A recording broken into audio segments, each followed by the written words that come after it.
Tem coisa que a gente não conta pra ninguém. Não por vergonha, não por medo. É porque algumas coisas, quando a gente coloca em palavra, ficam pequenas demais para caber no tamanho que doem. E eu passei a vida toda sendo mulher de poucas palavras. Aprendi isso com a terra, que também não fala, mas diz tudo. Meu nome é Remédios Catarina Souza. Tenho 51 anos agora. Moro no mesmo sítio onde morei quando era casada, onde criei meus 2 filhos, onde enterrei meu marido. Moro sozinha desde que Celestino se foi, e quando digo sozinha, não estou reclamando. Estou só descrevendo, igual a gente descreve o tempo. Hoje choveu, hoje fez sol, hoje o vento veio do norte e derrubou o galho velho do ipê. O sítio fica no município de Canarana, no Cerrado Baiano. Quem não conhece não imagina. Quem conhece, não esquece. É um lugar de horizonte largo, de estrada de chão vermelho que range debaixo do pneu, como se estivesse com raiva, de silêncio que não é vazio. É cheio de grilos, de sapo, de vento passando pelo capim seco.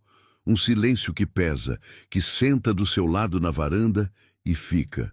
Celestino morreu em março de 2017. Câncer. Daqueles que não pedem licença, que entram na casa da gente e ficam até levar tudo o que podem. Levou 16 meses levando. Levou o dinheiro primeiro. As economias que a gente tinha guardado desde o começo do casamento, aquela lata de biscoito enferrujada que ficava em cima do guarda-roupa com as notas dobradas dentro. Depois levou a força dele, devagar, como a chuva que vai embora sem a gente perceber. E no fim, levou ele mesmo. Fiquei com 56 hectares, 2 filhos na faculdade, uma dívida que não cabia num papel só e 48 mil reais no banco, que parece muito, mas quando a gente sabe o quanto falta, parece menos que nada. E fiquei com uma promessa. Na última semana que Celestino ficou consciente, no hospital em Barreiras, com aquele cheiro de desinfetante que a gente não consegue mais tirar da memória depois, ele segurou minha mão. As mãos dele estavam finas. Eu tentei não olhar para as veias marcadas do soro, tentei olhar só para ele. E ele disse, com aquela voz que já tinha ficado pequena: Remédios, não deixa o sítio morrer. Só isso, não disse mais nada, não precisou. Eu disse que não ia deixar. E quando eu digo uma coisa, eu cumpro. O problema é que eu disse isso sem saber direito como. Sem trator próprio que prestasse, com o único que tínhamos quebrado há 2 anos, enferrujando perto do curral como uma carcaça, com 2 filhos dependendo de mim, com dívida no banco e com vizinhos que já estavam de olho nas minhas terras, como urubu que fareja de longe. Não vou mentir. Teve noite que eu sentei na varanda e olhei para o escuro lá fora e pensei que não ia conseguir. O cerrado à noite tem um cheiro de terra e de mato que é diferente de tudo. Úmido por baixo, seco por cima, como se a terra estivesse guardando alguma coisa que não quer mostrar. Eu ficava ali, descalça no cimento frio, e sentia o peso de tudo que Celestino havia deixado nas minhas mãos. Mas tinha também aquilo que o sogro me deixou. Seu Abundio, pai de Celestino, homem de poucas palavras e muita paciência, tinha me ensinado mais sobre terra e máquina do que qualquer escola poderia. Desde que eu cheguei nova naquela família, ele percebeu que eu era curiosa. Enquanto os outros iam embora depois do almoço, eu ficava olhando ele consertar o motor, encaixar peça, apertar parafuso. E ele foi me ensinando, sem pressa, do jeito que Cerrado ensina. Devagar, com repetição, com o tempo passando. Um dia, ele me entregou uma caderneta de capa verde, pequena, com o elástico marrom já ressecado. Escreveu na primeira página com letra de traço grosso e tinta azul: o que não se anota se esquece. O que se esquece tem que ser aprendido 2 vezes. Eu anotei tudo. Anos e anos de anotação. Problema de motor, conserto de hidráulica, troca de correia, defeito elétrico. Anotei o que ele dizia e o que eu mesma ia descobrindo. A caderneta ficou gorda de tanto papel, com os cantos amassados e a capa manchada de óleo. Quando Celestino morreu, aquela caderneta passou de lembrança a ferramenta. Foi com ela debaixo do braço, ou melhor, guardada no fundo da bolsa de couro surrada, que eu carregava para todo lado, que eu fui ao leilão de máquinas em Itaberaba, num sábado de novembro de 2018. O céu estava pesado naquele dia, daquele cinza baixo que a gente reconhece no cerrado, que não chove, mas tampona o sol e faz o calor ficar grudado na pele. A poeira vermelha subia do pátio com cada pisada, com cada movimento de máquina, e ia pousar nas roupas, nos cabos dos equipamentos, nos dentes da gente. Tinha muito trator no leilão. Muito fazendeiro também, homens com chapéu, com botas, com aquele jeito de ficar de braço cruzado avaliando coisa. Eu conhecia alguns de vista, outros eu nunca tinha visto, e tinha um homem que eu conhecia bem demais, Valdecir Pompeu, dono de 300 hectares em Lapão, que já tinha me oferecido dinheiro pelas minhas terras 2 vezes depois que Celestino morreu. Eu tinha recusado as 2 vezes sem explicação, e ele não tinha gostado. Quando me viu no leilão, ele fez aquele sorriso que não é sorriso, é aviso. Eu não respondi. Virei de lado e continuei andando entre as máquinas. Foi no fundo do pátio que eu vi ele. Um trator New Holland azul, grande, cabine destruída pelo fogo. A fuligem preta cobria metade da carroceria. Os fios da cabine eram um novelo derretido e ressecado. O cheiro de plástico queimado ainda estava lá, misturado com a poeira e com o óleo velho. Um homem ao meu lado cuspiu no chão e disse, sem me olhar, aquilo ali é para ninguém.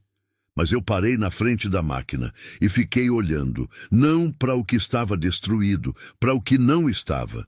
Abaixei, coloquei a mão no bloco do motor, frio, limpo por baixo da sujeira. Dei volta na máquina devagar, passando os olhos em cada detalhe. O fogo tinha começado na cabine, era claro, elétrico. Aquele cheiro específico, aquela direção do enegrecimento, não tinha descido para o motor, não tinha chegado na hidráulica. O chassi estava intacto.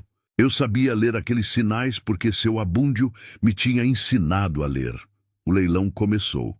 Os tratores iam sendo chamados um por um. Quando chegou a vez do New Holland queimado, a voz do leiloeiro tinha um tom quase apologético. Lote 32. Máquina com avaria, sem garantia. Aceito lances. E o pátio ficou quieto. Ninguém levantou a plaquinha. Ninguém, exceto eu. O primeiro lance foi meu, e quando eu levantei a plaquinha, ouvi a risada de Valdecir Pompeu antes mesmo de ele abrir a boca. Olha isso, ele disse para o homem ao lado, alto o suficiente para eu ouvir. A viúva vai comprar fumaça. Outros riram também, não todos, mas o suficiente para que eu sentisse na nuca. Fiz o que seu abúndio me ensinou a fazer quando a dúvida bate. Abri a caderneta na cabeça, passei pelas anotações, revisei o que eu tinha visto e fiquei firme. Quando o leiloeiro bateu o martelo e gritou vendido, Valdecir Pompeu disse, com a voz que carregava nas vogais como quem tem certeza, quando essa máquina parar de vez, não vem me pedir ajuda não. Eu avisei, eu ouvi. Guarda meu silêncio, guardei minha resposta e fui pagar a máquina. 43 mil reais. Quase tudo que eu tinha. Enquanto assinava o papel, minha mão tremia um pouco, não de medo, de responsabilidade, que é uma coisa diferente, embora pareça igual por fora. O trator chegou no sítio numa segunda-feira de tarde, rebocado num caminhão-prancha. A poeira vermelha da estrada subia atrás do caminhão como uma sombra. Quando descarregaram a máquina no terreiro, eu fiquei parada olhando para ela por um tempo. O sol estava indo embora. Daquela cor de laranja que o cerrado coloca no fim do dia, que tinge tudo de mel e de cobre, que faz até as coisas feias ficarem bonitas por um momento. O trator queimado ficou ali, grande e silencioso, com a fuligem pegando aquela luz do fim do dia. Eu coloquei a mão na lateral fria da máquina. Celestino, eu disse baixinho, só para mim mesma. Eu vou cumprir o que prometi. O vento passou pelo capim do quintal. Os grilos começaram. E eu entrei em casa para abrir a caderneta. Tem um silêncio específico que existe de madrugada no cerrado. Não é o silêncio da cidade, que nunca é silêncio de verdade. Sempre tem carro, sempre tem alguém gritando, sempre tem alguma máquina funcionando em algum lugar. O silêncio do cerrado de madrugada é outro bicho. Ele entra pela fresta da janela, senta no peito da gente e fica. Os grilos param por uns instantes. Não sei porquê, nunca soube.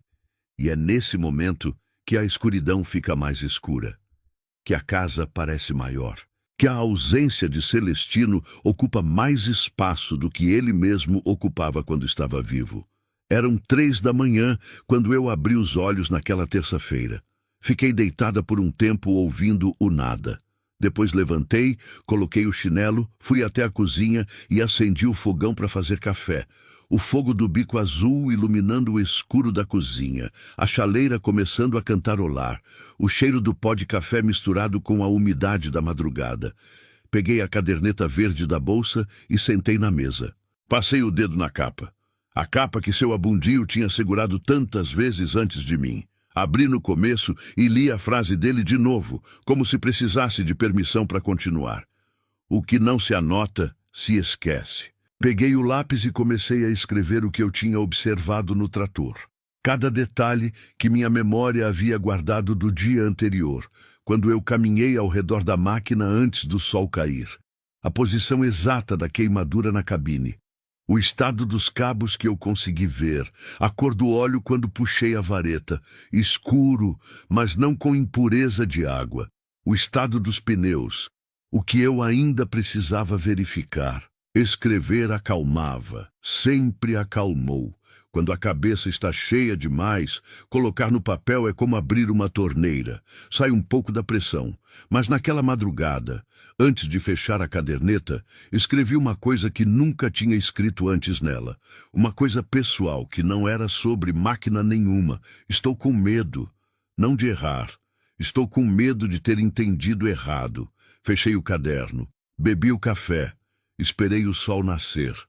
Com a primeira luz, eu já estava no terreiro.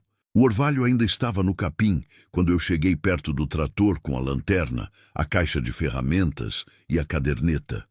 O ar tinha aquele cheiro de terra molhada que só existe nos primeiros minutos da manhã no cerrado. Úmido, fundo, com um toque de mato queimado que vem de longe. Às vezes de queimada de fazenda vizinha, às vezes do próprio cerrado quando o verão aperta demais. Comecei pelo que eu podia ver sem desmontar nada. Examinei a cabine por fora. O fogo tinha entrado pelo lado do painel, isso era claro. A fuligem se espalhava em leque a partir dali, mais intensa no centro, mais rarefeita nas bordas, como uma flor negra abrindo no metal. O plástico do painel tinha derretido e escorrido. O vidro dianteiro tinha rachaduras em teia de aranha. Os fios, um feixe grosso principal, estavam carbonizados numa extensão de talvez 80 centímetros. Mas o que eu queria confirmar era exatamente o ponto de origem. Busquei o sinal que seu abundio me havia ensinado a procurar. A parte mais profunda da queima, onde o material consumido era o mais espesso. Encontrei. Era uma caixa de fusíveis que ficava no painel esquerdo.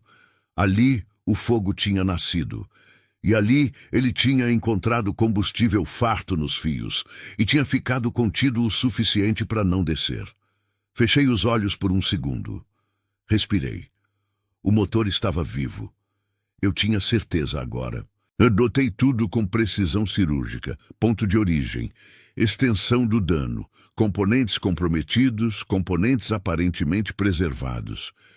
Depois, listei o que precisaria ser verificado em profundidade.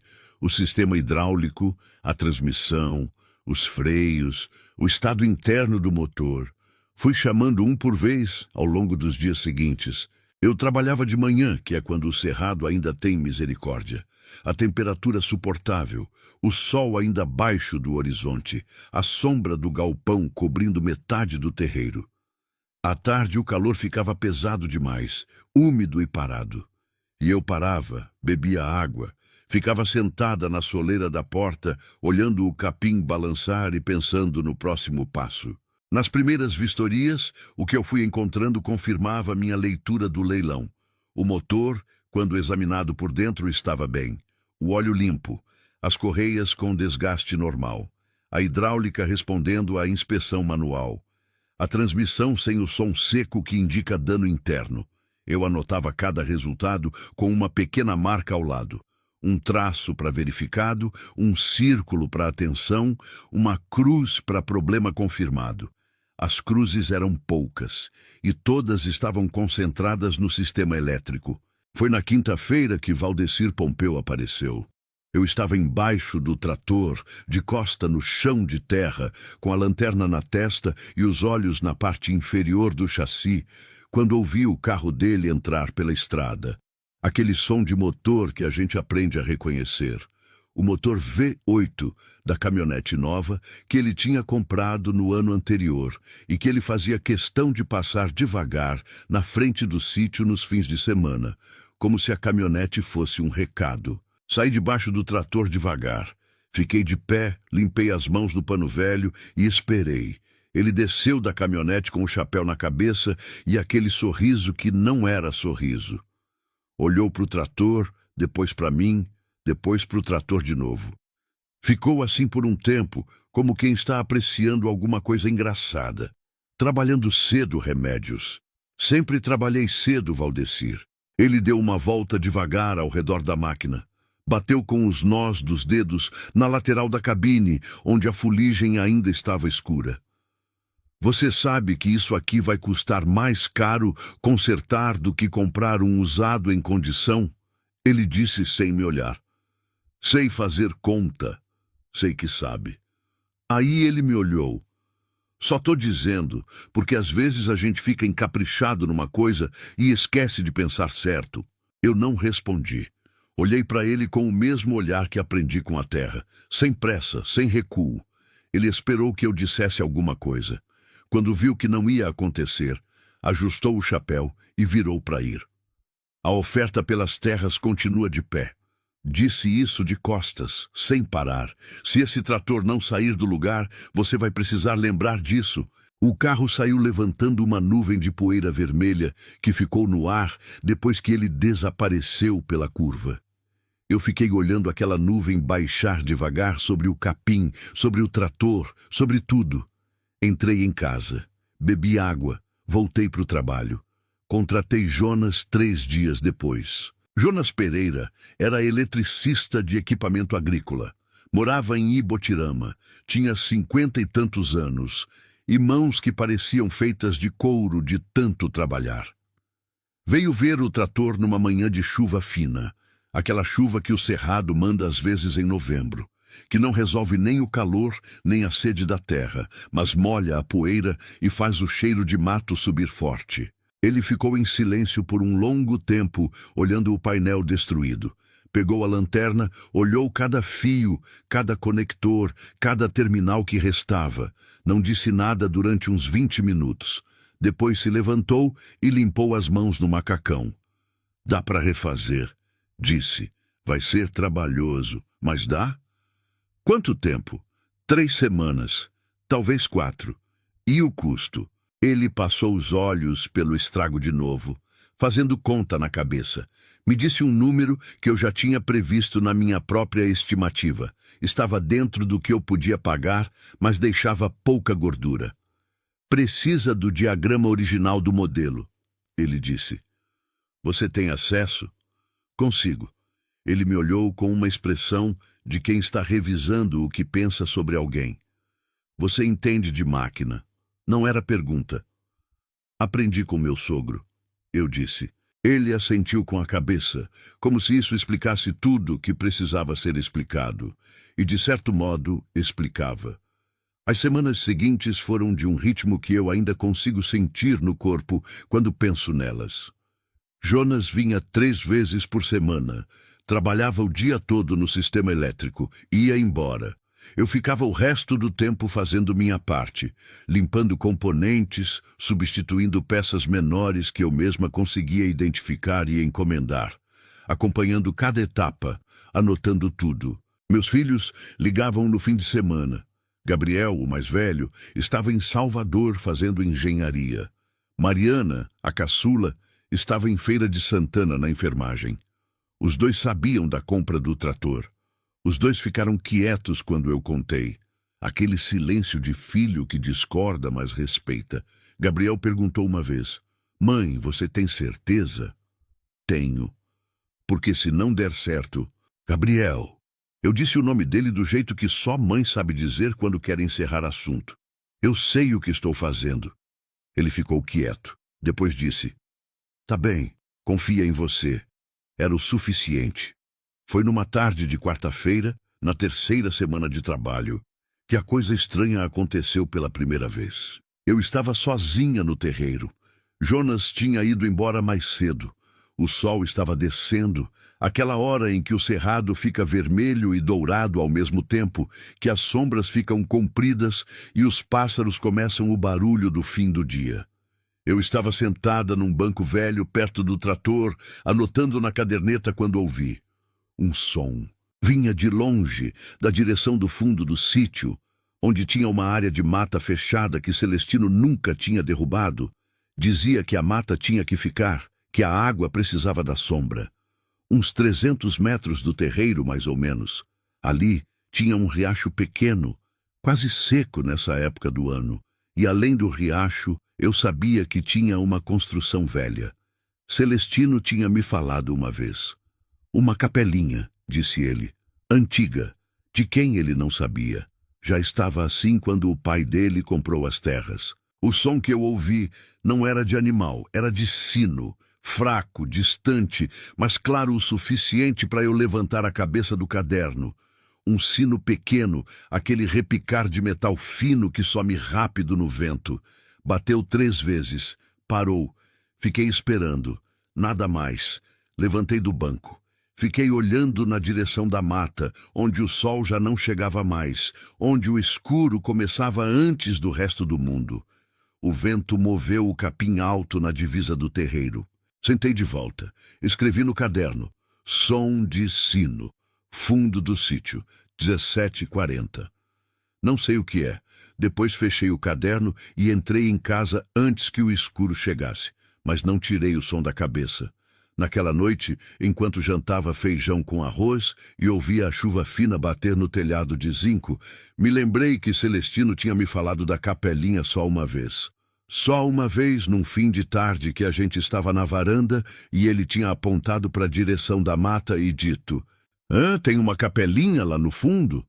Nunca entrei. O velho dizia que era melhor não mexer. Eu tinha perguntado por quê.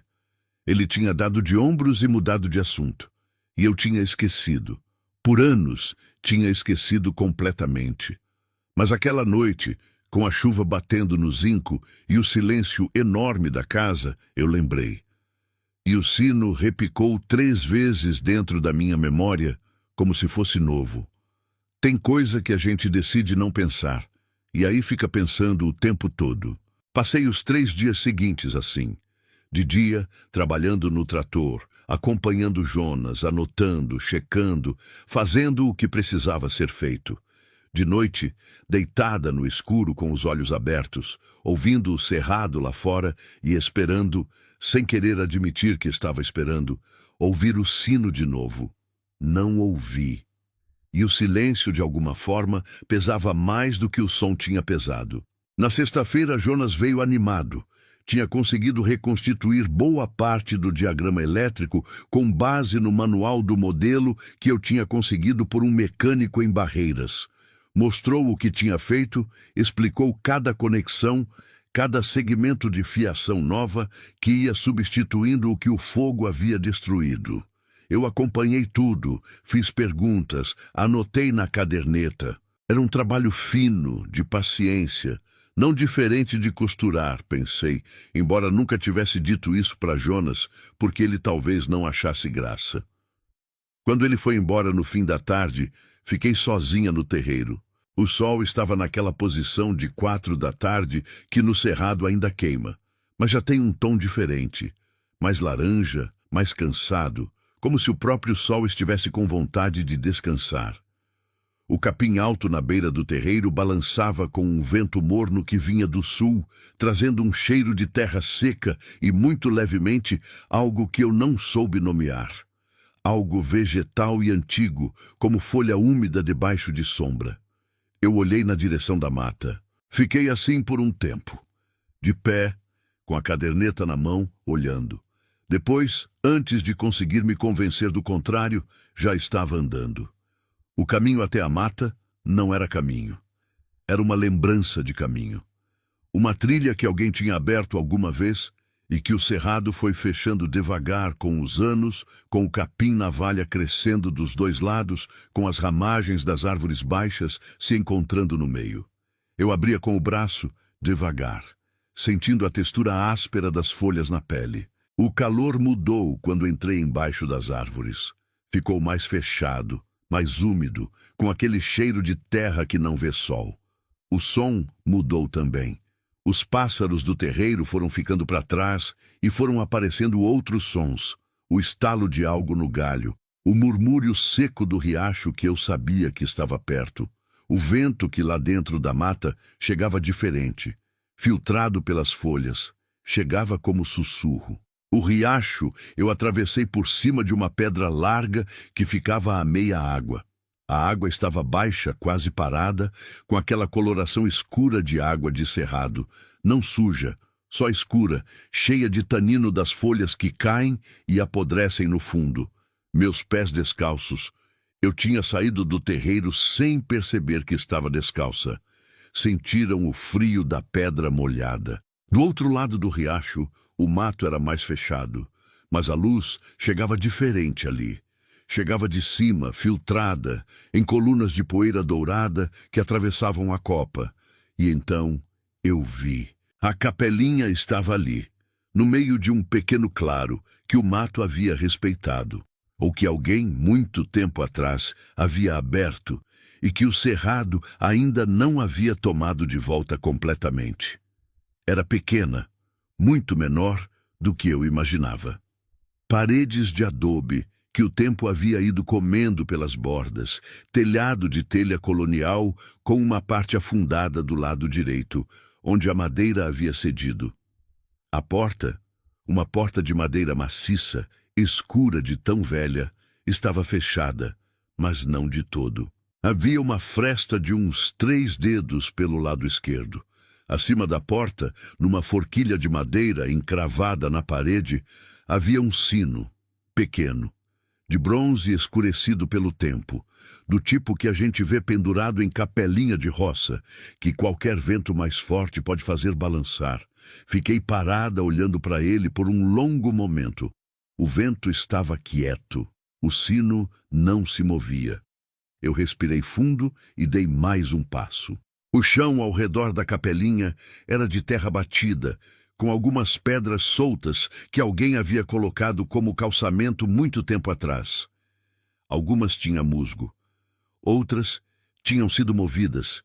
Recentemente, me pareceu, porque a terra embaixo delas ainda estava mais escura, sem a crosta ressecada do restante. Parei diante da porta. Coloquei a mão na madeira velha.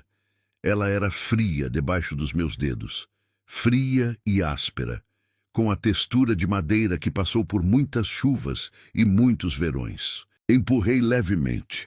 A porta não abriu, mas a fresta aumentou um pouco, e pelo espaço entrou uma lufada de ar que cheirava a cera velha, a terra fechada, e a algo mais. Flores. Flores secas. Aquele cheiro adocicado e empoeirado de flor que já não é flor, que é só a memória de flor guardada no ar. Pelo espaço da fresta, com a luz que entrava pelas frestas do telhado lá dentro, eu consegui ver alguma coisa. Um altar. Pequeno, de madeira, com uma imagem. Não consegui ver qual santo.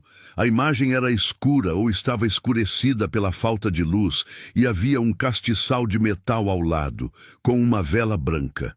Uma vela nova, branca e reta e nova, que não havia sido acesa ainda. Meu coração bateu diferente. Vela nova. numa capelinha que Celestino havia dito que nunca entrou, que o pai dele dizia que era melhor não mexer, que ficava no fundo de uma mata que ninguém pisava. Alguém havia estado aqui. Alguém havia colocado aquela vela. Eu me afastei da porta devagar, como se o movimento brusco pudesse quebrar alguma coisa. Olhei ao redor do claro. Não havia nada mais. Nenhum rastro claro de pessoa, nenhum objeto, nenhuma outra presença. Só a capelinha e o silêncio e o cheiro de flores que não existiam mais. O sol estava descendo rápido. A sombra da mata estava crescendo ao redor do claro. Eu virei e voltei pelo mesmo caminho que tinha vindo, mais rápido agora, atravessando o riacho sem cuidado, molhando os pés até o tornozelo sem me importar. Saí da mata e o sol do terreiro bateu no meu rosto como um tapa suave. Fiquei parada por um momento, respirando. Depois entrei em casa e tranquei a porta. Naquela noite não consegui jantar. Fiquei sentada à mesa com o prato na frente, olhando sem ver, e na minha cabeça a vela branca, nova, sem mancha de fuligem, sem gota de cera escorrida, ficava aparecendo. Alguém havia colocado ela ali. Não faz uma semana, não faz um mês. Recentemente. Aquela brancura não era de coisa antiga. Quem entrava naquela mata? Quem sabia que a capelinha existia? Eu sabia de alguns poceiros que tinham passado pela região anos atrás. Sabia de uma família de agregados que tinha morado no sítio vizinho antes de ir embora. Mas isso era de antes de Celestino morrer, e depois que fiquei sozinha, não tinha visto ninguém por aquelas bandas. Pensei em Valdecir Pompeu e seu interesse nas minhas terras. Mas Valdecir não era de fazer coisa de vela em capelinha. Era homem de cartório e de oferta em dinheiro, não de mistério. Abri a caderneta. Escrevi: capelinha, adobe, telhado parcialmente caído, porta de madeira antiga, sino de bronze acima da porta, pequeno. Dentro, altar com imagem não identificada, castiçal com vela branca nova, não acesa, pedras do calçamento com terra revolvida recentemente. Quem? Por quê? Fechei o caderno, fui deitar. A chuva começou de madrugada. Dessa vez uma chuva de verdade, pesada, que batia no zinco do telhado com força de decisão. Eu deitei ouvindo ela e pensando que a chuva no cerrado tem personalidade. Tem hora que ela chega com raiva, tem hora que chega com alívio. Aquela noite ela chegou com as duas coisas ao mesmo tempo. Dormi quando estava quase clareando e sonhei com Celestino. No sonho ele estava de pé na varanda, olhando na direção da mata. Eu chamei o nome dele e ele virou, mas antes de eu ver o rosto dele, acordei. Fiquei deitada com o coração acelerado, ouvindo a chuva que tinha diminuído para uma garoa fina, e pensei: você está cansada, Remédios. Você está sozinha e cansada e seu cérebro está fazendo histórias. Me levantei, fiz café. Abri a porta da cozinha e olhei o terreiro encharcado, o trator com a água escorrendo pela lataria queimada, o capim todo deitado de tanta chuva. Coloquei a mão na madeira da porta, aquele gesto de ficar na soleira que Celestino fazia todo dia cedo, como se estivesse pedindo licença para o dia. Olhei na direção da mata, que daqui não se via, só o começo do capim alto que levava até ela. O que tem lá? Perguntei em voz alta para ninguém. O cerrado não respondeu, mas o vento passou de novo, trazendo aquele cheiro que eu tinha sentido quando entrei na mata. Aquele cheiro vegetal e antigo. Flor seca, flor que já não existe, mas que o ar ainda lembra. Passei a semana seguinte trabalhando de dia e pensando de noite. A restauração avançava. Jonas estava satisfeito com o andamento do sistema elétrico e eu mesma tinha concluído a limpeza completa do compartimento do motor, substituído filtros e correias, tratado pontos de ferrugem superficial no chassi. A máquina ia tomando forma, ia deixando de ser destroço e virando trator de novo. Mas a capelinha ficava na cabeça. Na quinta-feira não aguentei. Voltei à mata de tarde. dessa vez de botina e com a lanterna pequena no bolso. O tempo estava fechado, com aquelas nuvens brancas e pesadas de novembro que não se decidem entre chuva e calor. E o cerrado estava quieto de um jeito que me deixou atenta. Os pássaros calados, os insetos em compasso de espera. Atravessei o riacho. Cheguei ao claro. A capelinha estava como eu tinha deixado. O sino imóvel, a porta com a mesma fresta. Mas havia algo diferente. Na soleira da porta, naquele espaço de terra batida diante da porta de madeira, havia uma oferenda, um raminho de arruda amarrado com um fio vermelho, uma fitinha de Nossa Senhora, daquelas que a gente amarra no pulso e reza, e um papel dobrado em 4 preso embaixo de uma pedra pequena. Meu coração foi lá embaixo e voltou. Olhei ao redor. Ninguém. A mata quieta. O claro quieto, só o cheiro de terra molhada da chuva de 2 dias atrás, ainda guardado embaixo das sombras. Abaixei devagar, peguei o papel. Minha mão tremia. Levemente o suficiente para eu perceber, não o suficiente para me envergonhar. Desdobrei. Era uma letra miúda, inclinada, de alguém que aprendeu a escrever, mas não escrevia com frequência. O papel estava levemente úmido. E o que estava escrito era isso: Santa da Capelinha, cuida dela. Ela não sabe o que tem aqui. Fiquei de cócoras na frente da porta por um tempo que não soube medir. O vento passou pelo claro. O capim nas bordas se inclinou todo para um lado. O sino lá em cima da porta balançou e repicou. Uma vez, só uma. Eu me levantei tão rápido que escorreguei na pedra e me segurei na porta da capelinha, que cedeu um palmo com meu peso, abrindo de vez.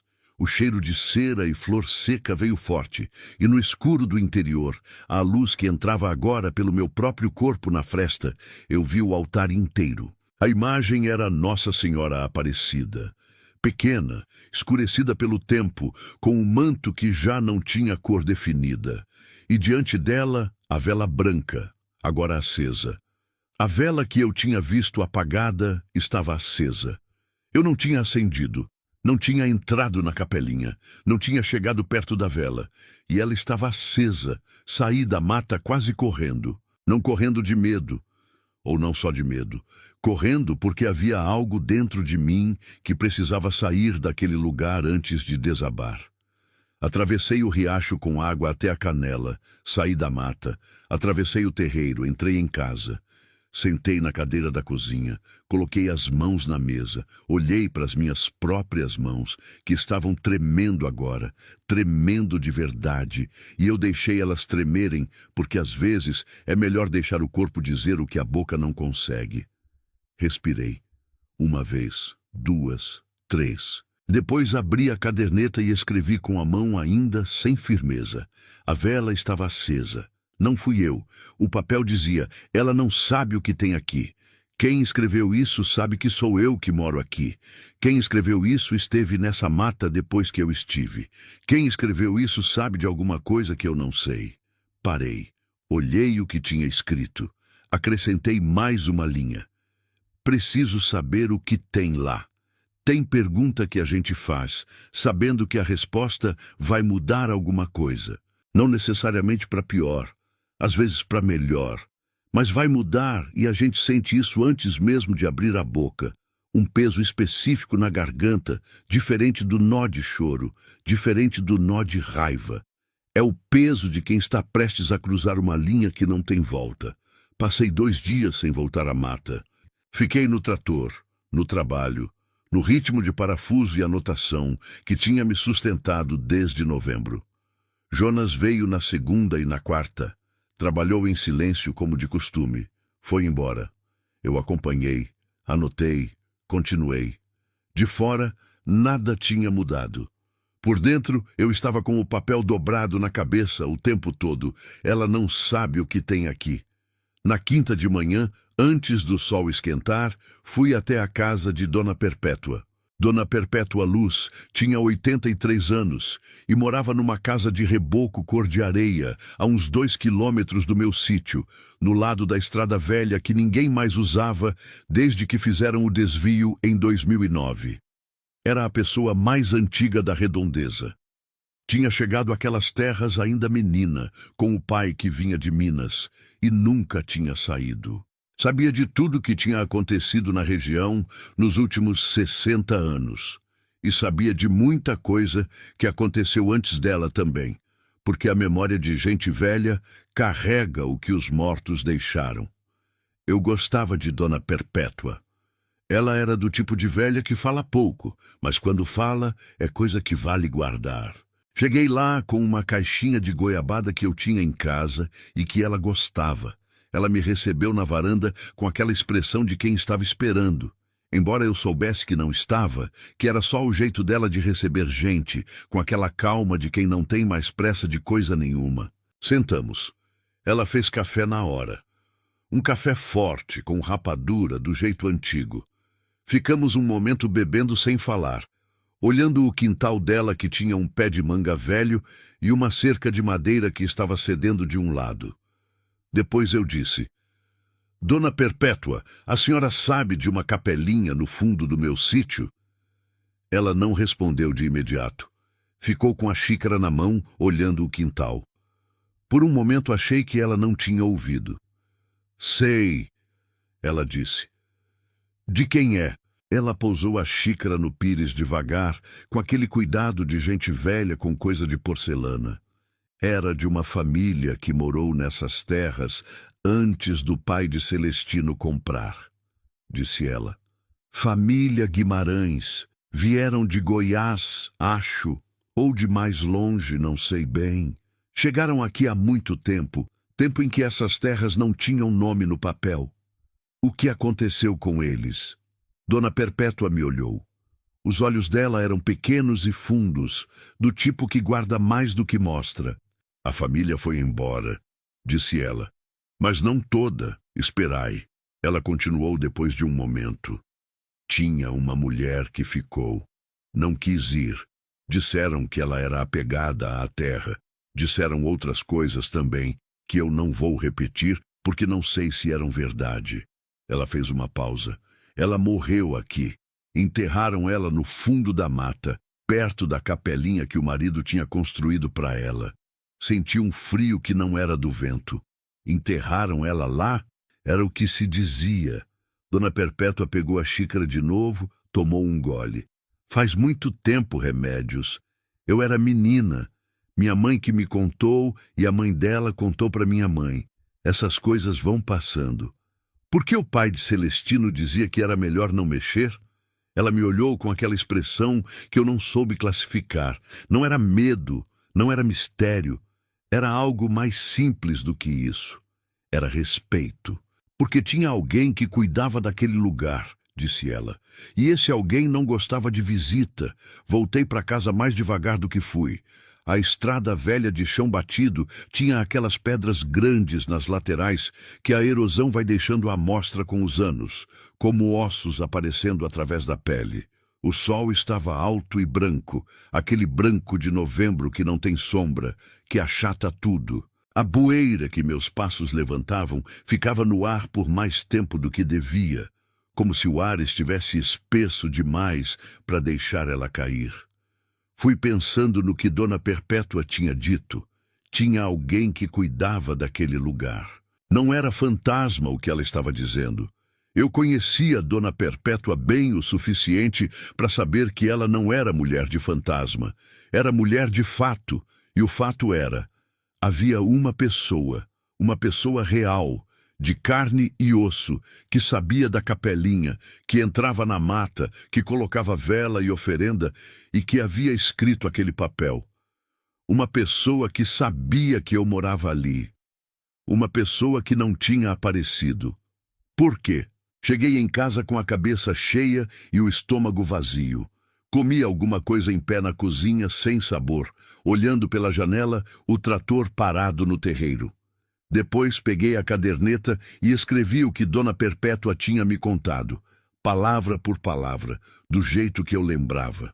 Anotei os nomes, as datas vagas, a história da família Guimarães, e anotei a última coisa que ela disse quando eu estava me levantando para ir embora, já na beira da varanda. Remédios, Ela chamou com aquela voz baixa que ela usava quando queria que a coisa entrasse fundo. Se você for lá de novo, vai com respeito. Não por causa de assombração, mas porque tem gente que guardou aquele lugar por muitos anos, e gente que guarda coisa por muito tempo merece ser tratada com cuidado. Eu tinha dito que sim, que ia com respeito, e era o que eu pretendia fazer. Voltei à mata no sábado de manhã, dessa vez diferente, dessa vez com calma e com intenção. Coloquei a botina, peguei a lanterna, coloquei na bolsa uma garrafinha de água e a caderneta. E antes de sair, acendi uma vela pequena em casa, diante da foto de Celestino que ficava em cima da cômoda do quarto.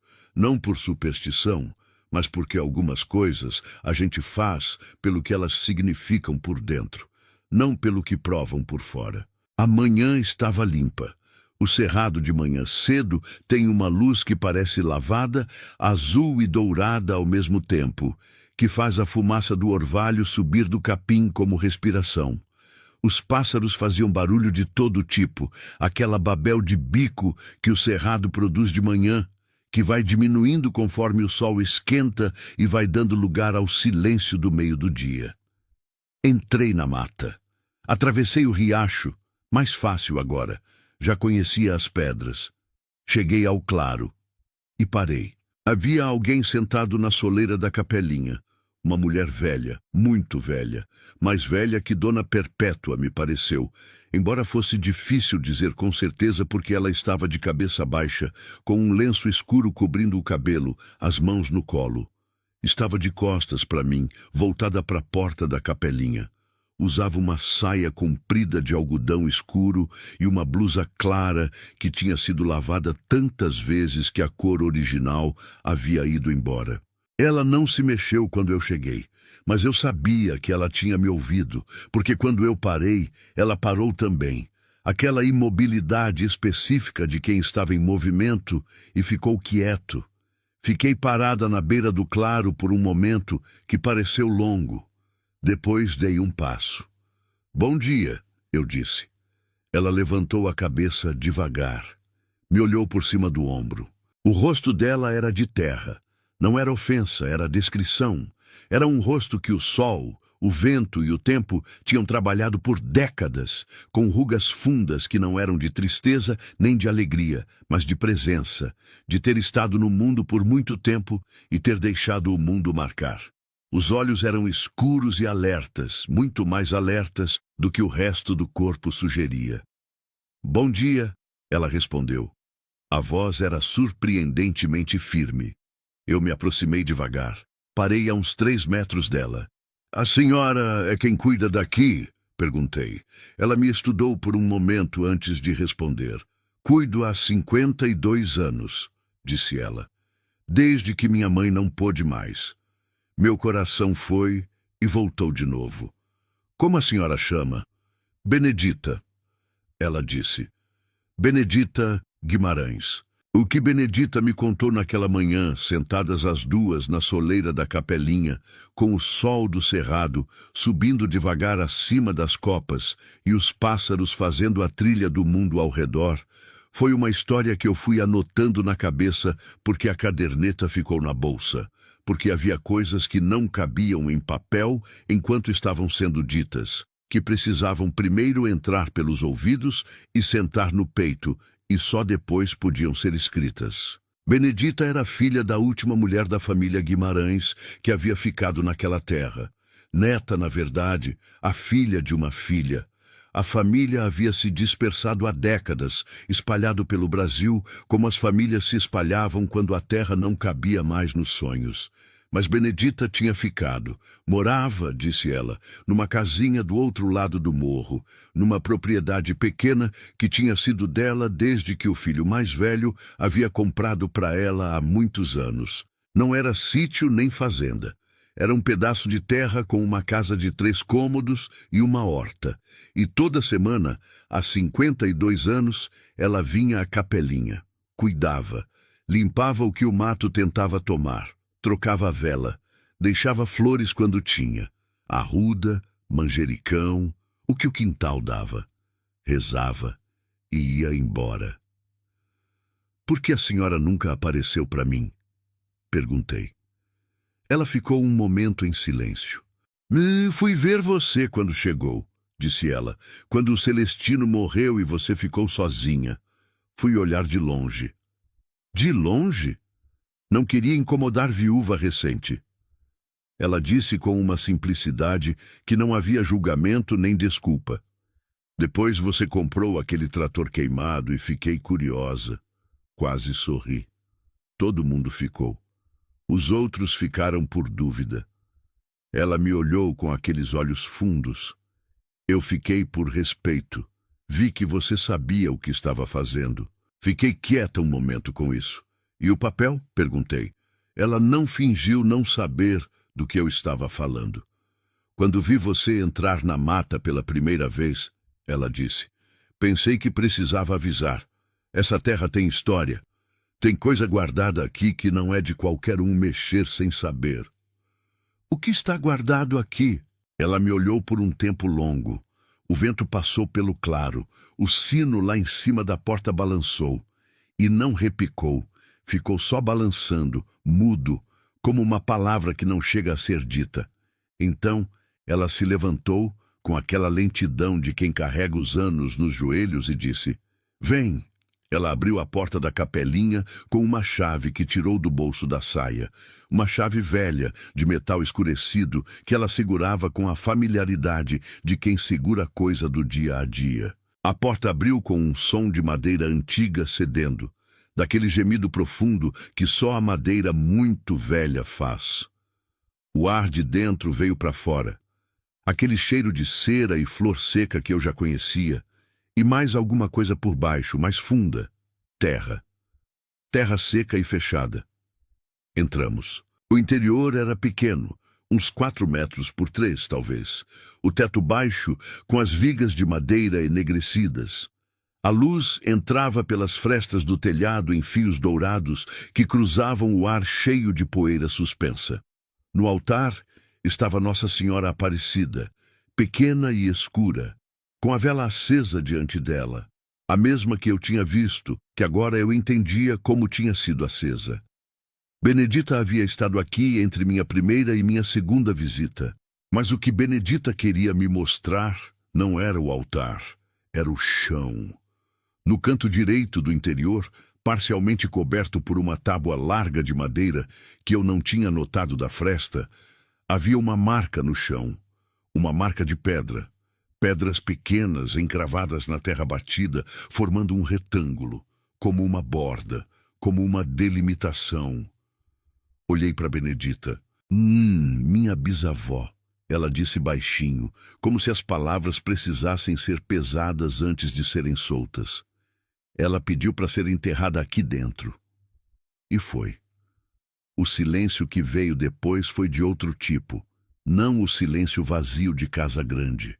Era o silêncio cheio de quem está em presença de algo que é maior do que entende. Há quanto tempo? Perguntei. Mais de 100 anos. Fiquei olhando para o chão, para aquelas pedras pequenas encravadas com cuidado, com intenção, com amor, porque ali havia amor. Eu conseguia sentir isso sem saber explicar como.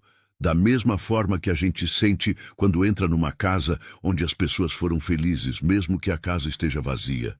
E a senhora cuida, eu disse. Não era pergunta. Cuido, ela disse.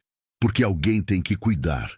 Porque ela ficou aqui quando todos foram embora. E a menor coisa que a família pode fazer é não abandonar ela também. Algo apertou no meu peito.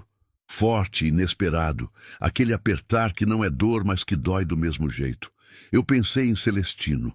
Pensei na promessa que ele tinha me pedido que eu fizesse. Não deixa o sítio morrer. Pensei em como eu tinha entendido aquela promessa como coisa de terra e de máquina e de dívida. E pensei agora, naquela capelinha pequena, com o cheiro de cera e o chão que guardava alguém, que talvez promessa de não abandonar fosse sempre, no fundo, a mesma promessa. Não importava se era sítio, ou pessoa, ou memória. Não abandonar. Era tudo. Dona Benedita, eu disse, com a voz que saiu mais firme do que eu esperava. Essa capelinha fica no meu sítio, mas ela sempre foi de vocês. Fiz uma pausa. Enquanto eu estiver aqui, ninguém mexe nela. Ninguém tira ela. E se a senhora precisar de alguma coisa para manter ela, a senhora me fala. Benedita ficou me olhando por um momento. Então fez uma coisa que eu não esperava. Ela colocou a mão no meu braço. A mão dela era seca e forte, com aquela força específica de mão que trabalhou a vida inteira. Eu sabia que você ia falar isso, disse ela. Por isso coloquei o papel. Por isso, quis saber que tipo de mulher você era. Ela disse simplesmente: se você viesse aqui com medo, com raiva, querendo mandar embora, eu ia saber. Se você viesse com curiosidade e com respeito, eu ia saber também. Olhei para ela. E o sino? Perguntei. O sino que eu ouvi naquela tarde? Ela inclinou a cabeça levemente. O vento, disse ela, mas havia um pequeno brilho nos olhos fundos dela que eu não soube classificar. E eu não perguntei mais nada.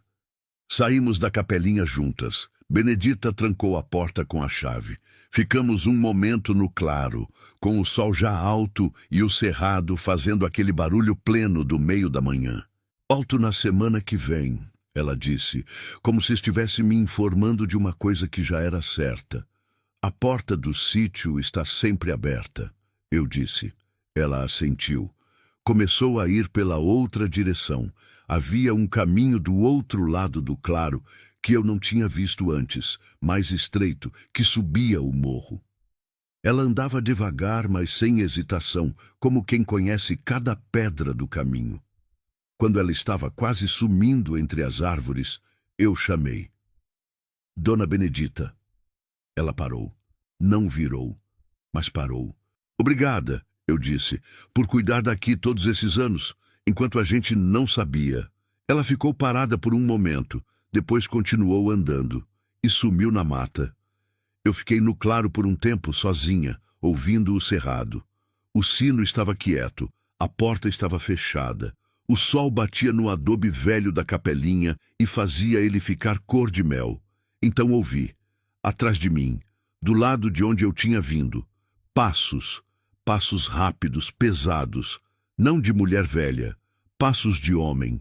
Me virei, e Valdecir Pompeu saiu da mata. Ele estava diferente de quando tinha vindo ao sítio, sem chapéu, com a camisa suja de terra, com uma expressão que eu não tinha visto no rosto dele antes, urgente, quase nervosa. Os olhos foram para a capelinha, depois para mim, depois para a capelinha de novo. Sabia que você ia achar, ele disse. A voz estava diferente também, menos arrogante. Meu coração bateu diferente. Achar o quê? Perguntei com cuidado. Ele passou a mão no rosto. Olhou de novo para a capelinha. Remédios. Ele disse, e o jeito que disse meu nome, sem o tom de antes, sem a gordura de quem tem vantagem, me fez prestar atenção. Eu preciso te contar uma coisa.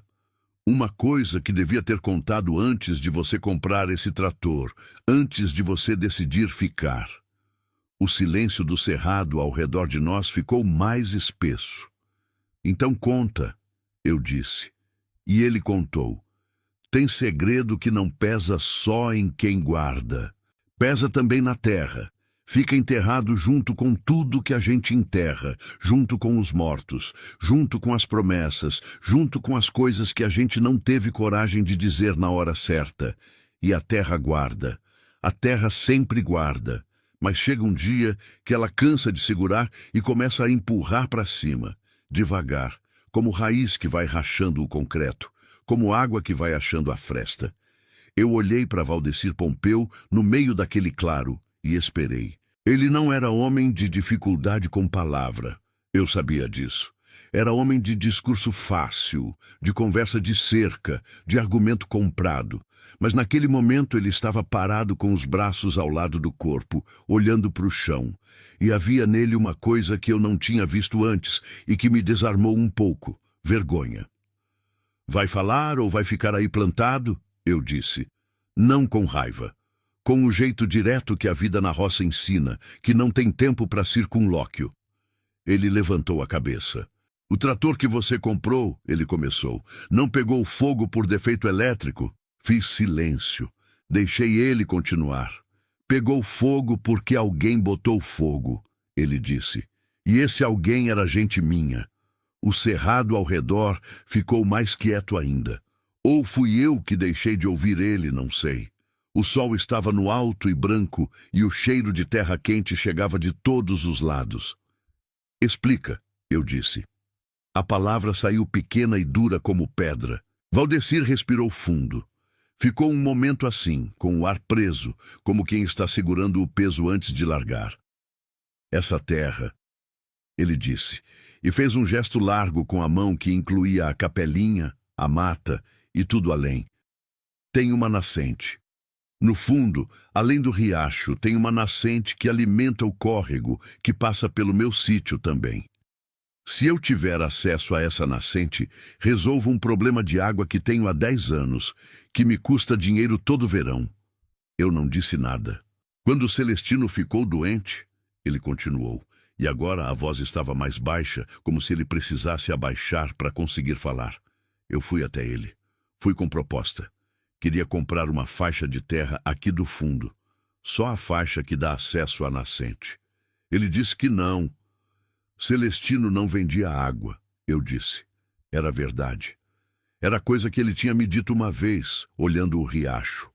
Água não é minha, Remédios. Água é de todos, e quem tem nascente tem obrigação, não tem direito. Eu sei, Valdecir assentiu. Depois que ele morreu, fui até você 2 vezes com oferta pelas terras inteiras. Você recusou. Recusei. E aí, quando você foi no leilão e comprou aquele trator, ele parou. Passou a mão no rosto de novo.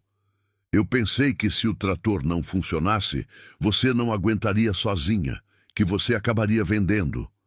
A clareza do que ele estava dizendo chegou devagar, como aquelas manhãs de cerrado que clareiam sem pressa, mas clareiam tudo. O trator já estava queimado quando foi para o leilão, Valdecir. Estava, ele disse, porque um funcionário meu tocou fogo nele 2 semanas antes do leilão, enquanto estava parado num galpão de um intermediário em Itaberaba. O dono do galpão entrou em pânico, mandou para o leilão para se livrar. Eu não sabia que você ia comprar. Pensei que ninguém compraria uma máquina assim, ou que você não teria dinheiro. Mas você comprou, e quando comprou, eu fiquei esperando a máquina não funcionar. Fiz silêncio. Ele continuou, e agora havia na voz dele algo que era quase alívio. Aquele alívio torto de quem estava carregando coisa pesada demais, por tempo demais. Mas funcionou. Você consertou, e aí eu soube que estava errado desde o começo. Ele me olhou.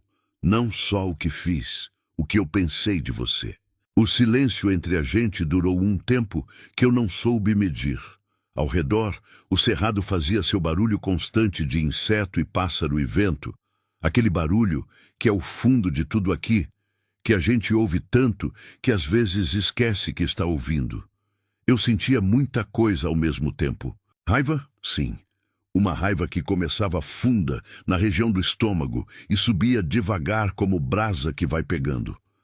O dinheiro que eu tinha gasto no concerto. O medo que eu tinha passado naquela noite quando o motor não ligou. As semanas de trabalho. As madrugadas com a caderneta. A mão tremendo enquanto assinava o papel do leilão. Tudo aquilo havia sido necessário por causa de uma decisão que um homem tomou num escritório por causa de água. Mas havia outra coisa também. Uma coisa mais quieta, mais funda que a raiva, que me surpreendeu por estar lá. Cansaço, não de trabalho, cansaço de carregar desconfiança, de ficar atenta para todo lado, de ser viúva num mundo que testa viúva para ver se cede. Olhei para Valdecir por um longo tempo. Ele não desviou. Ficou me olhando de volta com aquela expressão de quem está se oferecendo para receber o que merece. Por que você está me contando isso agora? Eu perguntei. Ele olhou para a capelinha. Porque eu vim aqui hoje atrás de você para fazer outra proposta. Ele disse. Menor. Só a faixa da nascente. Preço justo. Com escritura. Uma pausa. E quando cheguei e vi você saindo da capelinha com a dona Benedita, Eu parei ali na beira do mato e fiquei olhando. E vi você falar com ela. Ele disse devagar. Não ouvi o que falou, mas vi o jeito. E vi o jeito que ela foi embora. Ele fez uma pausa. Não dava para chegar depois disso com proposta de compra. Não era certo. Eu não disse nada. Então decidi contar. Ele disse, o que fiz, o que mandei fazer. Outra pausa mais longa. Não como negócio, só porque era certo contar. Fiquei um bom tempo sem falar. Não era hesitação, era necessidade.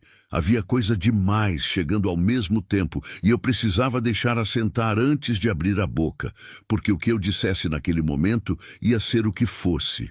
E eu queria que fosse a coisa certa e não a coisa que a raiva mandasse. Pensei em Celestino. Pensei nele no hospital, com a voz pequena, pedindo que eu não deixasse o sítio morrer. Pensei em quanto aquela promessa tinha me custado.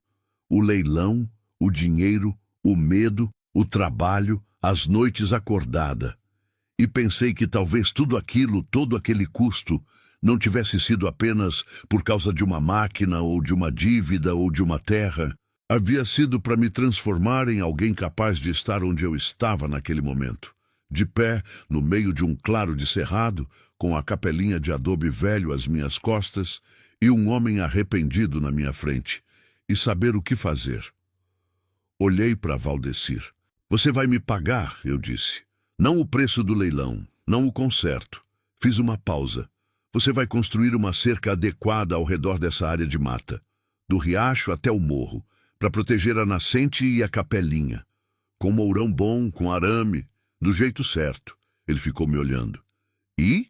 Disse ele depois de um momento, como se soubesse que tinha mais. E a água da nascente fica para quem precisar, eu disse. Sua propriedade, a minha, quem mais vier a precisar na seca. Mas a decisão de quem usa é minha, enquanto essa terra for minha.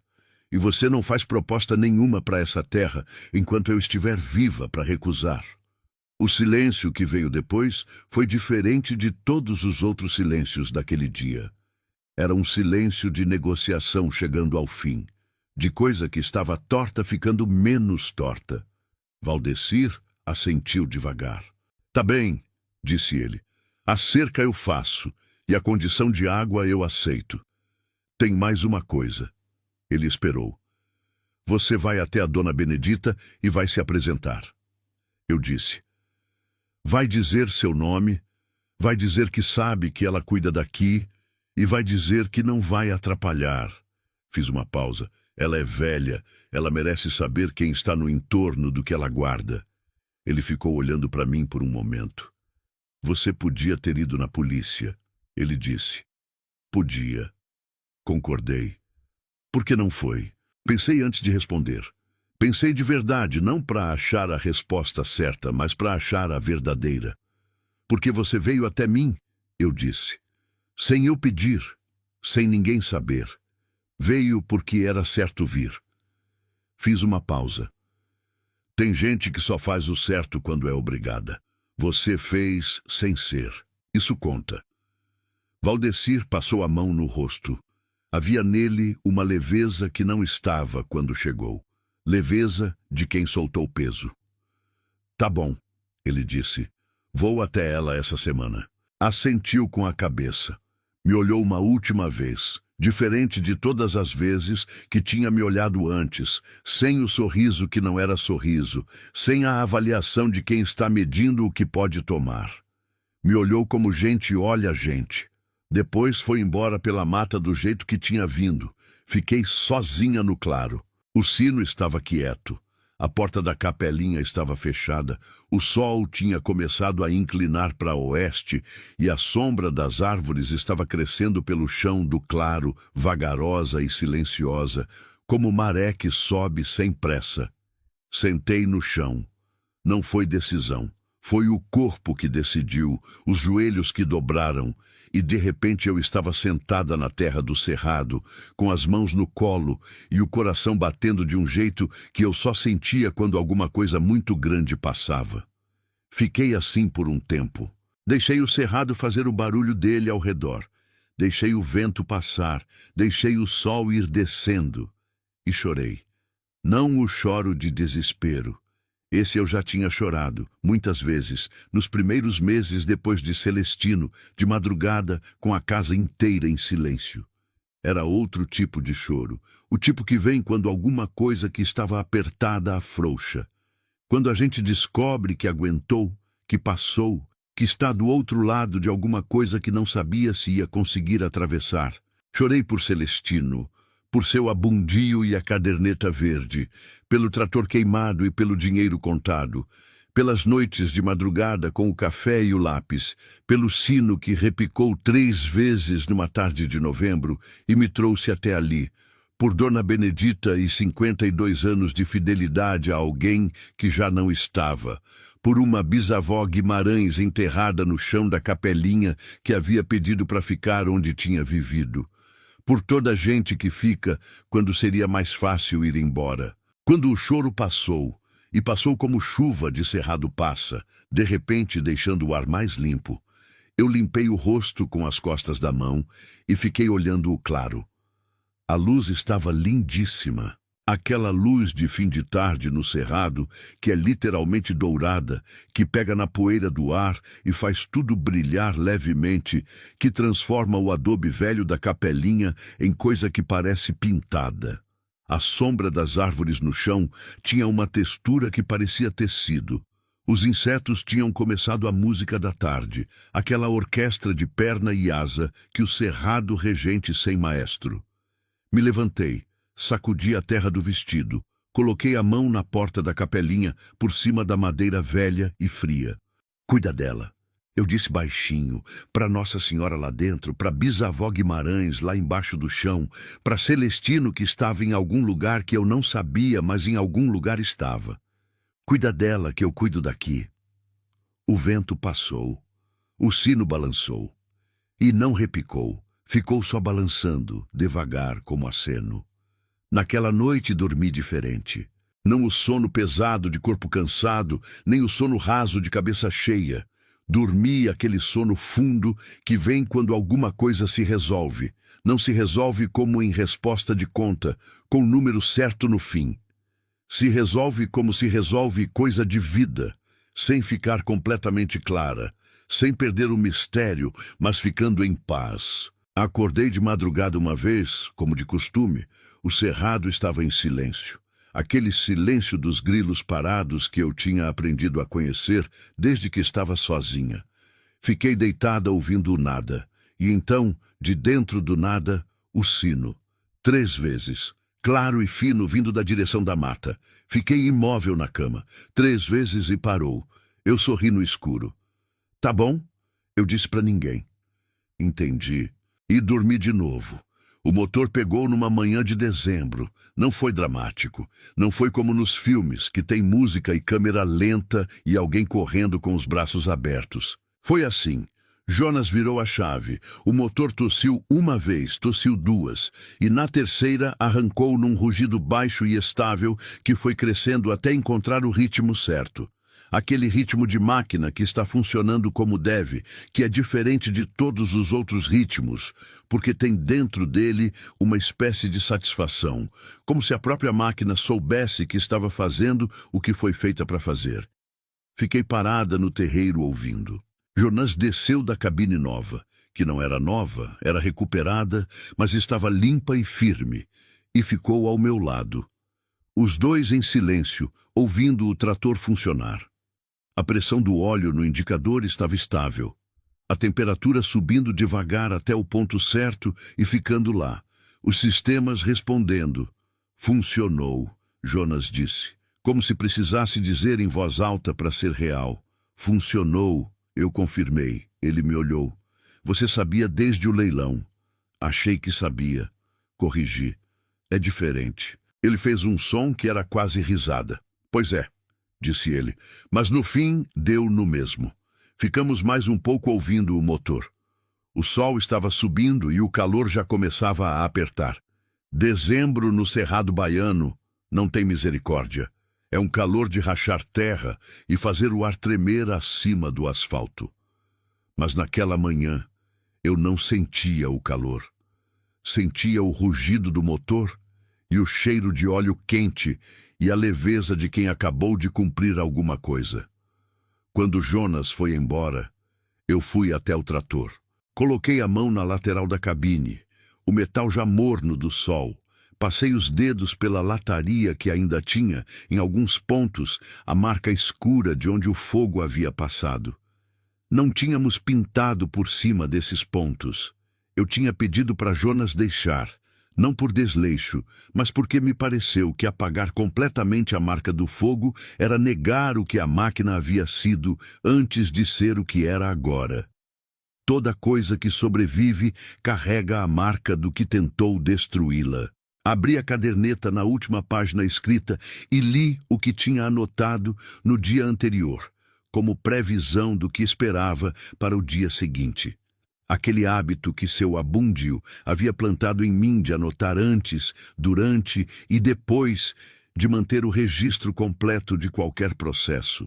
A última linha que tinha escrito era: amanhã o motor deve ligar. Embaixo, com a caneta que segurava agora, escrevi: ligou, só isso. 2 palavras. Mas eu fiquei olhando para elas por um tempo que foi longo, porque dentro daquelas 2 palavras estava muita coisa que não cabia em palavra nenhuma. Liguei para Gabriel primeiro. Ele atendeu no segundo toque que me disse que estava esperando, porque eu tinha avisado que aquele seria o dia da tentativa, e Gabriel era do tipo que não esquecia essas coisas, que ficava na espera mesmo sem demonstrar. Mãe, ligou, eu disse. Silêncio de 2 segundos. Depois: sério, tô ouvindo ele agora daqui da varanda. Outro silêncio, esse diferente, cheio. Mãe, ele disse, e a voz estava diferente, mais fina, do jeito que a voz dos filhos fica quando a emoção pega eles de surpresa. Você é louca, sabia? Seu avô dizia que curiosidade não é loucura. Ele deu uma risada que era também quase choro. É, disse ele. É. Depois liguei para Mariana, que gritou tão alto que eu tive que afastar o telefone do ouvido e que ficou repetindo: eu sabia, eu sabia, eu sabia, como ladainha, até eu pedir para ela respirar. Você vai vir no Natal? Ela perguntou. Vou ficar aqui. Vocês que vêm. Tá bom, ela disse. E havia no tá bom dela uma paz que eu não tinha ouvido em muito tempo. Desde antes de Celestino adoecer, talvez. A paz de filho que sabe que a mãe está bem. Não feliz necessariamente. Não sem dor. Não sem falta. Mas bem, a gente vem. A cerca que Valdecir mandou construir ficou pronta em 3 semanas. Mourão de aroeira. Arame farpado duplo. Porteira de madeira na entrada da trilha que levava à mata. Trabalho bem feito.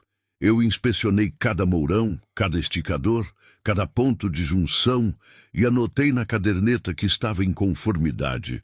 Valdecir veio pessoalmente no dia que terminaram, sem avisar, e ficou parado na entrada da porteira, olhando a cerca com aquele ar de quem está fazendo acerto de conta consigo mesmo. Boa cerca, eu disse. Mandei fazer boa, ele disse. Ficamos em silêncio um momento. Fui até a dona Benedita. Ele disse então, sem me olhar. Eu sei. Ela me contou. O que ela falou? Pensei em não responder, só por um segundo. Depois decidi que não havia razão para guardar. Falou que você tem cara de homem que aprendeu tarde, mas que aprendeu. Valdecir ficou quieto. Depois fez aquele som de quase risada que eu estava começando a reconhecer nele como a coisa mais honesta que ele sabia fazer. É, disse ele. Acho que é isso mesmo. Foi embora sem fazer proposta nenhuma, sem mencionar compra, sem mencionar nascente, sem mencionar nada que não fosse a cerca e a dona Benedita. Fiquei olhando o carro dele sumir pela estrada de chão e pensei que gente muda. Não rápido, não fácil, não completamente, mas muda. E talvez seja isso o suficiente. Dona Benedita continuou vindo toda semana. Às vezes, eu ia com ela até a capelinha. Às vezes, Ela ia sozinha, e eu só via da janela da cozinha a figura pequena dela sumindo na direção da mata, com o lenço escuro na cabeça e o passo firme, apesar dos anos. Nessas vezes que eu ia junto, a gente conversava enquanto andava. Não de assunto importante, não de coisa de resolver, mas daquela conversa que existe no cerrado entre gente que compartilha o mesmo pedaço de mundo. Conversa de chuva, que atrasos, de planta que brotou, de pássaro que apareceu que não se via há anos. Conversa que parece não dizer nada, mas que vai construindo, tijolo por tijolo, uma coisa que não tem nome, mas que é essencial. Um dia, sentadas as duas na soleira da capelinha, depois de ela ter trocado a vela e rezado, ela me perguntou: "Você tem saudade dele?" Não precisei perguntar de quem. Todo dia. Eu disse. Ela assentiu, como quem reconhece coisa conhecida. "Vai ficar assim", ela disse. "Não como consolo, como fato, mas vai mudar de peso. Não some, mas fica diferente de carregar." Fiquei pensando nisso. Já tá diferente. Eu disse, e era verdade. A saudade de Celestino ainda estava lá. Estava sempre lá. Presente como o cheiro de terra antes de chuva, que a gente não precisa procurar porque ele já está no ar. Mas havia mudado de textura nos últimos meses. Tinha ficado menos cortante, menos capaz de parar o dia inteiro. Havia se transformado em algo que estava junto, não na frente. Dona Benedita olhou para a imagem lá dentro. Nossa Senhora escura e pequena com a vela diante dela. "Minha bisavó", ela disse devagar, "ficou aqui porque amava essa terra mais do que tinha medo de ficar sozinha." Uma pausa. "Acho que é essa a medida de tudo. O que você ama mais do que tem medo." Fiquei quieta com aquilo. O que você ama mais do que tem medo. Pensei no leilão, na plaquinha que eu tinha levantado enquanto ouvia a risada de Valdecir. Pensei na primeira madrugada com o café e a caderneta, sozinha na cozinha grande. Pensei no papel dobrado na soleira, na vela acesa que não tinha sido eu quem acendeu, no sino que repicou 3 vezes no escuro. Tinha amado o sítio mais do que tinha medo de errar. Tinha amado a promessa feita a Celestino mais do que tinha medo de ficar sozinha. Tinha amado a memória de seu abúndio e a caderneta verde mais do que tinha medo de parecer louca aos olhos dos outros. Era isso. Era sempre isso. "É uma boa medida", eu disse para Dona Benedita. Ela assentiu, satisfeita, como professora que ouviu o aluno acertar. Em março do ano seguinte, no 2º aniversário da morte de Celestino, eu acordei cedo. Não por intenção. Acordei e estava acordada. Aquele despertar que o corpo faz em datas que ele guarda mesmo quando a cabeça quer esquecer. Fiquei um momento deitada no escuro, ouvindo o cerrado acordar lá fora. Os pássaros de madrugada, o vento que vinha com cheiro de orvalho, o céu que do lado de lá da janela estava daquela cor azul escuro de antes do sol, que não é noite, mas ainda não é dia. Me levantei. Fiz café. Fiquei na varanda. O sol foi chegando devagar, como sempre chega no cerrado. Primeiro clareia o horizonte, aquela linha que aqui é longe demais para chegar rápido, e a luz vai vindo por estágios, vai preenchendo o céu de baixo para cima, azul que vira rosa, que vira laranja, que vira dourado. O capim do terreiro foi tomando cor. O trator, estacionado no galpão que tinha telhado agora, porque eu tinha mandado construir cobertura durante o concerto, ficou visível aos poucos, azul e limpo na sombra do galpão. Eu olhei para ele por um tempo. Pensei em tudo que aquela máquina havia representado, no risco, no medo, na raiva, na determinação, na cura que havia sido consertar alguma coisa, no sentido literal e no outro. Pensei em quantas pessoas tinham rido daquela compra e em quantas dessas mesmas pessoas tinham aparecido nos meses seguintes com perguntas sobre como eu tinha avaliado a máquina, como tinha conduzido o concerto, como eu mantinha os registros, como eu organizava a operação do sítio sozinha. Tinha respondido a todos, tinha mostrado a caderneta para quem quis ver. Tinha explicado o que seu abúndio tinha me ensinado e o que eu tinha aprendido por conta própria, e tinha dito sempre a mesma coisa que ele me dizia: anota tudo. Anota enquanto acontece, porque a memória é boa, mas o papel não esquece. Valdecir tinha mandado o sobrinho de 18 anos, que ia assumir a propriedade, passar um sábado comigo. O menino chegou sem jeito, com aquele ar de quem foi mandado e não sabe bem por quê. Eu dei uma caderneta para ele, não a verde de seu abundio, que ficava comigo, mas uma nova, de capa azul, e disse: escreve seu nome aqui dentro, na primeira página, e na segunda escreve: o que não se anota, se esquece. Ele me olhou com cara de quem não entendeu. Escreve, eu disse, depois você entende. Naquela manhã de março, com o café esfriando na mão e o sol chegando pelo horizonte, fui até o galpão. Coloquei a mão na lateral do trator. O metal ainda estava frio da noite. Passei os dedos pela marca escura que o fogo tinha deixado. Aquela mancha que não tinha desaparecido, que eu tinha pedido para não sumir, que ficava ali como testemunho. Abri a caderneta. A velha, a de capa verde, que estava tão surrada agora que o elástico tinha arrebentado e eu tinha amarrado um barbante no lugar. Virei até a última página escrita e escrevi: 2 anos. O sítio está vivo. A dívida acabou. Gabriel se formou. Mariana se forma em julho. O trator funciona todo dia. A capelinha está de pé. Dona Benedita veio na terça. O cerrado está verde porque choveu bem em janeiro. Estou bem. Parei. Olhei o que tinha escrito. Acrescentei: Celestino. Cumpri. Fechei o caderno. Fiquei um momento assim, de pé no galpão, com o caderno na mão e o trator ao lado, e o sol chegando pela abertura do galpão e fazendo um quadrado de luz dourada no chão de terra batida. Pensei em tudo que eu não entendia ainda. A vela que tinha sido acesa sem ninguém acender. O sino que repicava 3 vezes nas madrugadas. Eu tinha ouvido mais 2 vezes desde então, sempre de madrugada, sempre 3 vezes, sempre naqueles momentos em que eu estava acordada com algum peso no peito. O papel que alguém tinha deixado na soleira. Ela não sabe o que tem aqui. Eu ainda não sabia completamente. Ainda não sei. Há coisas nessa terra, nessa mata, nessa capelinha de adobe que existem numa frequência que não é de explicação, que são de presença, de permanência, de tudo que ficou depois que os corpos foram embora.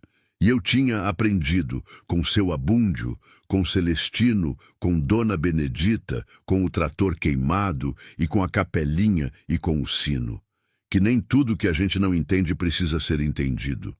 Algumas coisas precisam só ser respeitadas, ser cuidadas, ser continuadas. Naquela tarde fui até a capelinha sozinha. Benedita não estava. Era quinta, ela vinha na terça. Abri a porteira nova da cerca de aroeira, entrei na trilha, atravessei o riacho na pedra que já conhecia de cor, cheguei ao claro. A capelinha estava como sempre estava, pequena, firme, com aquela resistência tranquila de coisa que durou muito e pretende durar mais. O telhado tinha um ponto que eu estava planejando reparar antes da próxima chuva. A porta estava fechada, trancada com a chave que Dona Benedita guardava. Eu não tinha a chave. Não precisava entrar. Fiquei parada no claro por um tempo, com o sol de março, que no cerrado já é sol de transição, saindo do verão, caminhando para a seca, caindo em diagonal sobre o adobe e fazendo a parede cor de mel. Tirei do bolso uma coisa que tinha trazido, a fitinha de Nossa Senhora que tinha encontrado na oferenda de Benedita meses atrás. Ela tinha me dado quando perguntei. Disse que tinha sobrado, que eu podia ficar. Era uma fitinha cor de azul desbotado, daquelas que a gente amarra no pulso e faz promessa. Amarrei no puxador da porta. Ficou lá, a fitinha azul no puxador de ferro escuro, balançando levemente com o vento. Obrigada, eu disse. Para quem fosse que estava ouvindo. Nossa Senhora, a bisavó Guimarães, Celestino, seu abúndio, o próprio cerrado que estava ao redor de mim, com toda a sua indiferença generosa. Por tudo que eu não soube pedir e recebi assim mesmo. O vento passou, o sino balançou, e desta vez repicou, não 3 vezes, só uma. Uma vez, limpa e clara, que ficou no ar por mais tempo do que devia e depois sumiu no barulho do cerrado, nas cigarras, no vento no capim, no bater distante do gado, na cerca do pasto. Eu sorri. Virei e fui embora pelo caminho que já era meu, atravessando o riacho, saindo da mata, cruzando o terreiro com a sombra longa do fim de tarde me acompanhando. O trator estava no galpão. A casa estava de pé. O sítio estava vivo. E eu que tinha ido ao leilão com medo e voltado com uma máquina queimada e uma vida inteira pela frente, eu estava de pé também. Com a caderneta debaixo do braço, com a terra vermelha na sola da botina, com o coração que tinha a saudade no lugar certo, dentro, não na frente. Entrei em casa, coloquei a caderneta em cima da mesa, fiz café. E fiquei na varanda vendo o cerrado virar noite. Aquela transformação lenta e magnífica que acontece todo dia e que eu nunca enjoei de ver, o céu indo do dourado pro rosa, pro roxo, pro azul escuro que precede o preto. As estrelas aparecendo uma por uma, como quem não quer chamar atenção. O cheiro da terra mudando do calor para a umidade, os grilos começando. O silêncio cheio de tudo. E dentro do silêncio, mais uma vez, como resposta ou como bênção, ou como as duas coisas que às vezes são a mesma coisa, o sino, tum-tum, 3 vezes. E o cerrado depois, enorme e quieto e vivo, guardando tudo que foi, tudo que é e tudo que ainda vai ser. Há coisas que aconteceram naquele sítio em Canarana que eu ainda não sei explicar direito. A vela acesa, o papel na soleira, o sino nas madrugadas. Às vezes acho que era a Dona Benedita, que sabia mais do que dizia e fazia mais do que admitia. Às vezes acho que era o vento, que no cerrado tem personalidade própria e não pede licença para nada. Às vezes não acho nada, só aceito. O que eu sei é o que posso contar. Comprei um trator que todo mundo chamou de sucata. Consertei com as mãos e com o que meu sogro me ensinou. Cumpri a promessa que fiz ao meu marido. Protegi uma capelinha que não era minha, mas que precisava de mim. E aprendi mais uma vez aquilo que a terra sempre tenta ensinar para quem vive nela e presta atenção. Que o que a gente deixa importa mais do que o que a gente leva. Que cuidar de coisa é sempre, no fundo, cuidar de gente. E que às vezes o que parece quebrado demais para consertar é exatamente o que, consertado, vai durar mais do que tudo o resto. Riram de mim naquele leilão. 6 anos depois, ninguém consegue me imitar. Não porque sou especial, porque aprendi com gente que era. Remédios Catarina Souza.